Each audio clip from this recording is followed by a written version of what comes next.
Hi guys. I don't really have any sort of visual to show you while talking about this topic. So I'm just gonna like randomly show my map. Uh, Unfortunately I cannot show the drone footage, etc. that I'd like to show for um, just the reasons of the platform. You know. Anyways, I don't think I need to explain that, but I'd like to talk about FPV drones for a few minutes because I think there's been a lot of just misunderstanding about how FPV drones are used and what they're used for. I'm just gonna kind of drag my map around just to hear something is happening, you know? Anyway, so FPV drones. Um, in the media, there have been a lot of uh, most of the footage has focused around, you know, um, vehicle losses. And I published a list of vehicle losses every day. And you'll see on the list, many of them are either the vehicle is destroyed by or damaged by an FPV drone. Usually, the vast majority of the time, the vehicle is finished off by an FPV drone and something else crippled it, like a mine or artillery or whatever. Falling into a hole is a common way to lose a vehicle. So, um, so people see that and they think that FPV drones are only attacking vehicles, or at least primarily attacking vehicles. And this isn't true. It's not true. Um, you also see occasionally you'll see videos of the drones attacking infantry. You know, guys walking down the street and get attacked by a drone, or sitting in a trench and get attacked by a drone, etc. Okay, so those sorts of things happen all the time, and but those are also not the only way drones are used. Okay, there's another type of drone or type of drone attack that gets very little mention in the media because it's frankly boring, and it's attacking defensive structures, defensive positions. Not necessarily the people in the position, not necessarily the weapons. Like for example, there might be a machine gun, and maybe a drone will hit the machine gun. I mean, that happens frequently, but I'm not talking about that. I'm talking about hitting the defensive structure itself with the purpose of destroying the defensive structure. So, for example, if there is a bunker, I know many people think of bunkers as poured concrete, but not all bunkers are made of concrete. Some of them are made of piles of stuff. For example, piles of wood can become a bunker if you arrange them in the right way. They have a little door, windows, firing positions, etc. You can make a little bunker out of that. You can make a bunker out of rubble. You know, if a slab of concrete falls and it collapses in the right way, that has a little void inside, you can crawl into the void and use that collapsed concrete as your defensive position. And maybe you can even add to it. Maybe you can put piles of stuff on top, you know? So there's all of these defensive positions that I would call some of them bunkers, some of them just general defensive positions. And both Ukraine and Russia uses these all over the place. You can use a destroyed vehicle and use that as a defensive position. That happens pretty frequently, actually. Um, for example, if a vehicle is destroyed, you can go to the vehicle and dig a hole under it, between the tracks, for example, and you can use that vehicle as, the top of your position. So then you can be hiding under the vehicle in a trench with the vehicle being your overhead cover. That happens pretty frequently. There was a video like that near Sperna recently where a Russian position appeared near Sperna. It was roughly here, I think, like right here. And there's a pile of destroyed vehicles in roughly this area. There's so many. There's like 20. Okay, and the Russians have turned all of these destroyed vehicles into a little fortress where they've built trenches between all of the vehicles so you can move from vehicle to vehicle and you can use each vehicle as your overhead cover. Okay, so it's a little creative to make your little defensive positions. Ukraine handled this by hammering those trench lines with FPV drones to drive the Russians out of it, and they they hit the front vehicle, which I think was a BMP, and the Russians then crawled out and they went through their trench like back here somewhere, and they were hiding under a tank, and then Ukraine started hitting the tank with FPV drones. So then they kind of got out and kind of went over here somewhere. So that's a thing that happens pretty frequently. Okay, so it's the Ukrainians were not attacking the infantry; they were attacking the defensive position. So how do you like with that in particular? I guess you could try to collapse the trench to make the vehicle fall into the trench. You know, that'd be one way to do it. But okay, so with destroyed vehicles, maybe it's hard to get rid of them. Um, Recently, there was a video from right around here, north of Novomikhailivka, where a destroyed Russian tank had been turned into an ammunition cache. Okay, so what the Russians had done is they dug a hole under the trench and they were storing ammunition there. And what Ukraine did is they flew a drone under the tank and blew up the ammunition, and in the process blew up the tank. So that's these things happen. Okay, I'm just trying to paint a picture here of defensive positions. There's all sorts of defensive positions. Some are more creative than others. Okay, so in Mariinka, Ukrainian defensive positions were systematically destroyed by FPV drones over the course of weeks. We're talking weeks and weeks and weeks of systematically destroying one defensive position, and then the next one, and then the next one throughout this city. For example, this street here had a number of defensive positions on it. So some of these houses were connected. I'm not sure exactly how they were connected. They may have been mouse holes. A mouse hole is like a hole in the wall so that you can move between the houses without moving into the street. You know, so they could have been connected by mouse holes. I think a few of them, um, there were basements under each of these houses. I think a few of those basements were connected by tunnels so that you could go into the one basement and then, you know, walk up the street and come out another basement, a totally different place. So I think some of them are connected by tunnels, some of them connected by mouse holes. But at the end of the day, this street was a defensive position. They're all connected into like a little fortress.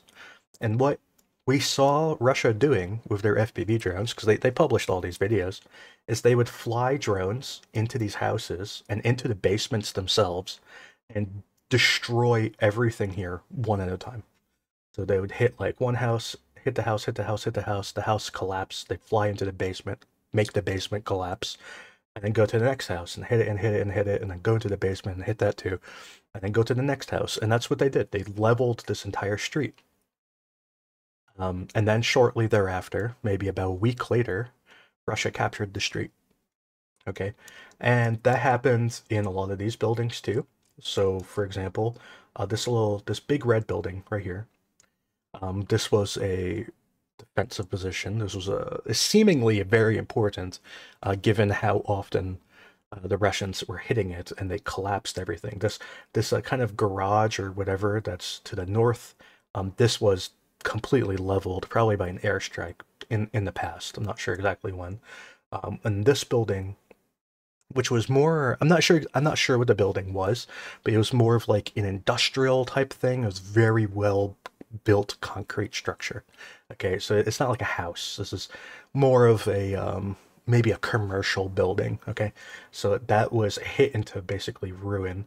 And then there's this little garage in the south that I think might still be there. But The point is that all of these areas along this street and along this street were all systematically destroyed with FPV drones. And as they were destroyed, Russia moved up and captured all this ground, and they pushed Ukraine back into now Hayarivka. And now we've seen more recently this church has been completely leveled.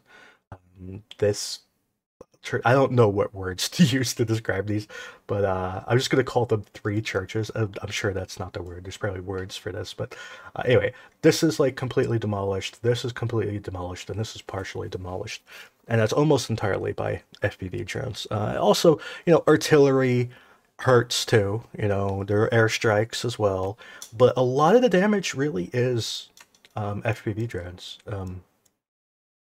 So my point is that FPV drones, especially by Russia, are not only being used on vehicles, and they're not only being used on infantry.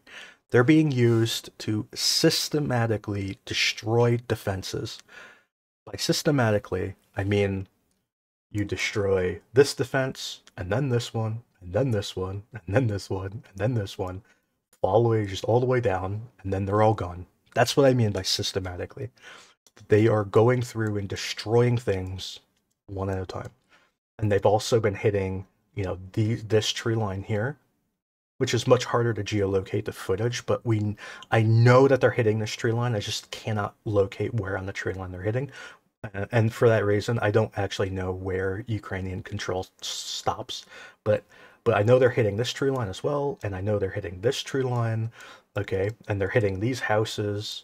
All of these buildings were destroyed by FPV drones, and most of these buildings were already demolished, but there were still existing defensive positions that were systematically demolished as well. So this is just an example, okay? Mariinka is not special. It's not special in any way, okay? I'm just using it as an example. They're doing this everywhere.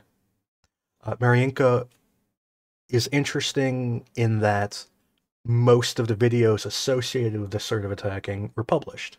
Okay, so for example, I believe what I'm about to say happened like right here, if I remember right. But there was a poured, what appeared to me to be a poured concrete bunker. It may have been a commercial basement, maybe, but I think it was a poured concrete bunker, and Ukraine had been using it as a bunker. Okay, and this place had been getting hit by drones consistently. It was like every day you could count on Russia publishing one or two videos hitting this drone with FPV drones, hitting this bunker with FPV drones. Okay, and one day there was a Russian Mavic drone, so like a little quad scout drone with a nice camera. It was hovering in the air, like right around here, and that bunker was hit by another FPV drone and collapsed. The Ukrainians inside, I don't think were wounded, but they had to abandon the position because the position was now completely gone. So they crawled out of the rubble, and they began working their way kind of to the west. I think it happened right around here, and they had gotten to maybe around here when they were attacked from across the street in like an ambush, and they all surrendered. Okay, so that is a thing. This is kind of normal. And when you when you talk to Ukrainian forces or Ukrainian soldiers, they will tell you these sorts of things happen, that they are being harassed by, I think harassed might be the lightest way of saying this. I'm sure they would use other words. They're being hit by these drones constantly. It's not this. What I'm describing isn't only in Mariinka. This is happening like in most of these frontline areas. So we see the same thing in Pervomaiska. We see I'm sure the same sort of thing is happening in Sevierna, but we don't get videos from there. We see it in Stepova. They've done it there. We've seen it in Avdiivka. I'll tell you what, the same group of people who attacked Mariinka are in Avdiivka, and they are specifically attacking this area of Avdiivka where they're systematically destroying all these defensive positions in these houses. So they're attacking there, and that same group is also attacking Stepova. Okay, they're also doing the same thing around Klashivka, where we saw them doing the same sort of systematic attacks, particularly along this road that Russia has subsequently captured, particularly in this curve, in this road. They were doing really strong drone attacks there. We saw these sort of systematic attacks in these dacha areas of Bakhmut. We see it in this area of Bodanivka. We not so much Bodanivka itself, although it could be happening there, but we don't really see video of it. But we definitely see it to the south of Bodanivka. Okay, so and we see it around Spirna. We not so much up here, but we just don't get the videos necessarily. But it's probably happening there too, and we see it in near Sinkivka and Petropavlivka, and also Kislivka and Ivanivka. Okay, so all of these areas, and I just mentioned like everywhere basically. So not we don't really see it too much in Staromayorska. We definitely see it like absolutely around Rabatina. Not so much over here. And also, obviously, in Krinky. Very, very much so in Krinky. Although Krinky seems to have some electronic warfare protection. But even still, they're getting hit. Okay? So this is a Russian tactic. And I want you to understand that just because you don't see this footage published as often as a vehicle exploding doesn't mean it's not happening, because it is. And if you look in the right places, you can find the videos. These videos, I mean, I see a minimum of 50 a day, okay? And there's very likely more. I wouldn't be surprised if I'm missing half of the videos. Like, I would not be surprised if it's 100 times a day. And that's just the published videos. I'm sure for every published video, there's probably at least one unpublished video. I mean, I imagine maybe even more than that, you know. So this is happening very frequently, very, very frequently. And Ukrainian soldiers aren't happy about it. There has to be a solution to this. There has to be a solution to the FPV drone problem. The solution is difficult. It's a non-trivial problem. This is a electronic warfare is easier said than done. It's hard to jam FPV drones with electronic warfare because you have to keep in mind you're not only jamming the drone, but you're also dodging missiles and artillery and airstrikes. So you have to be able to jam the drone without getting destroyed yourself, and that is a non-trivial problem. A lot of people say, oh, well, you can just do XYZ to jam the drone. And yeah, sure, you can do that until you get hit by a missile. So, this is an issue. It's an issue that needs a solution. And there are people working on a solution. And maybe we'll find one by the end of this year. I'm sure the Russians are also looking for a solution. And it's kind of an arms race that we're going to see. Will Russia get the solution before Ukraine? Because that would be very bad, I'll tell you. Will Ukraine get it before Russia? Or will they get it at the same time? Or maybe there just isn't a solution. Maybe this is just the way war is now. I don't know. I can't see the future. But this is what's happening. Drones are not only used on vehicles. They're not only used on infantry. They're also used to attack defensive structures, which is boring. It doesn't get the plays in the media. You're not going to see it on television, okay? But it's happening, and it's incredibly important. Okay, so that's all I wanted to say. Goodbye.